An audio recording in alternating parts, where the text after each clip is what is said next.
the counselors that we've already announced, right? We have many more coming in planned, but like something to talk about with the counselors is really their one big thing that they have against Jason is they have numbers, right? They can occupy him, and they're burning his time, they're burning his powers. And if everybody can do slightly better than the last game they played, they can throw Jason off. Yeah. Right. And tell me you don't want to kill that middle dude. Tell me you just don't want to punch that dude in the face. As somebody who grew up in the 80s, the sweater over the shoulders has always fascinated me because it gives me the impression that you can't put on clothes. And like, you're like, I'm not, maybe I'll just do this and no one will notice. I mean, nothing against the Alabama football team, but tell me he's not the starting quarterback with that hair. They all have that perfect hair that's like they come over and it's just perfect, and you want to kill him. Right? He's a turbo douche, right? I know, yeah. So that's our preppy guy. He's going to be good at certain things. The athletic girl is obviously, she has more stamina. So if you want to run a lot, beating her, the girl next door is actually our final girl, but there's no way to make her the final girl if you die. So she's our innocent girl next door, and she has high composure, and she's able to keep her head, just like Ginny from part 2 or Chris from part 3. And let's talk a little bit, because fear and composure is actually an element of the game. A player may be getting scared, but there's also things that you're doing inside of the game. The character is scared too. So, right, the character is getting scared, and that will create challenges for them to run and do other things in the world. Yeah, right. So if you're a careless player, like everyone knows you shouldn't just run out into the darkness of the woods, right? If you go out into the darkness on your own, that causes your fear to go up. If you stay under the lights, it reduces your fear. If you go inside, lock the cabin door, find a weapon, find a car park.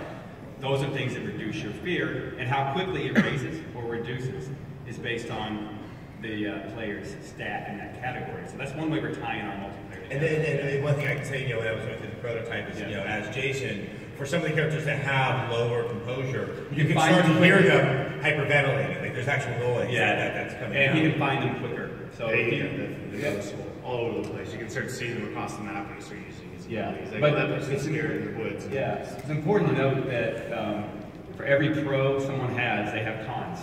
So everyone's going to be good at a couple things. They're going to be average at a couple things and really, really bad at a couple. The jock is not fixing the car.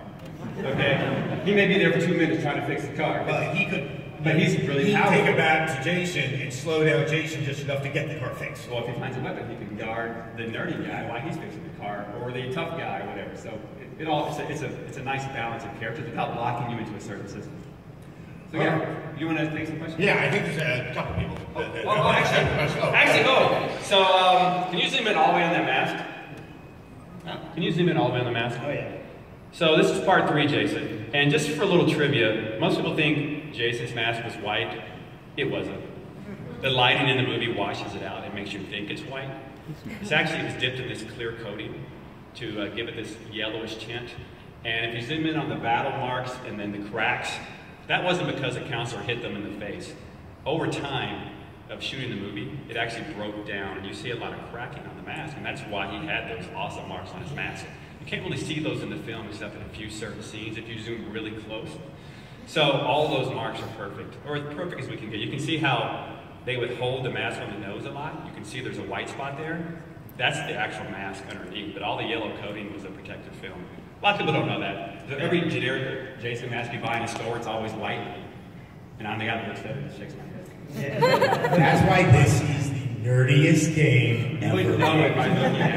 But we spent a lot of time on that mask, and it's getting on the whole place right. You can notice the top left, if you're looking at it, that top hole is not quite, there's more of a distance between the top hole and the second hole. That's for a reason. That was a mistake in production. So we had to have that as well. But anyway, that's our part 3 model. And, but when the mask comes off, like we've already they have his face underneath too. They've already modeled the face as well. So anyway, that's our part 3, Jason. And there's his face underneath. So you can knock his mask off. That has been confirmed. What that means in our game, we won't tell you yet. See, there's some cool shots of him in part 3. Man, if we hit those other Jasons and unlock that stretch goal, it's going to be awesome. He's like a young Richard Gere. That's what I was going to say. But okay, so just questions. Hey, very good. So are y'all looking into any sort of procedurally generated like weapon placement, vehicle placement, Just because I think it could become an issue, like, oh, I know where the car is every single time. That's a big issue, trust me. And so most of our levels are based off of the campsite, so you know where the campsite areas are in the trees. But all the building layouts, the buildings that are there, for the most part, except for a few, very few hero buildings, almost all of them are randomized. So the layouts inside, the rooms inside, the items placed, every single time you play a new match, they're all completely different. Cool. Awesome, thank you. Yeah, it's very important to everything has to be random as much as we can. That's a very, very important part of not making the map stale. So yeah. You're gonna excuse my voice. It's kind of coming It's okay. back. Too much partying last night. I know that's nice. First of all, I want to say that art looks awesome. By the way, our team's really rocking it. But from a dev perspective, how are you kind of like tackling like the cheap scare, kind of thing that like kind of happens in some horror games? Yeah, well, obviously it's a very different, kind of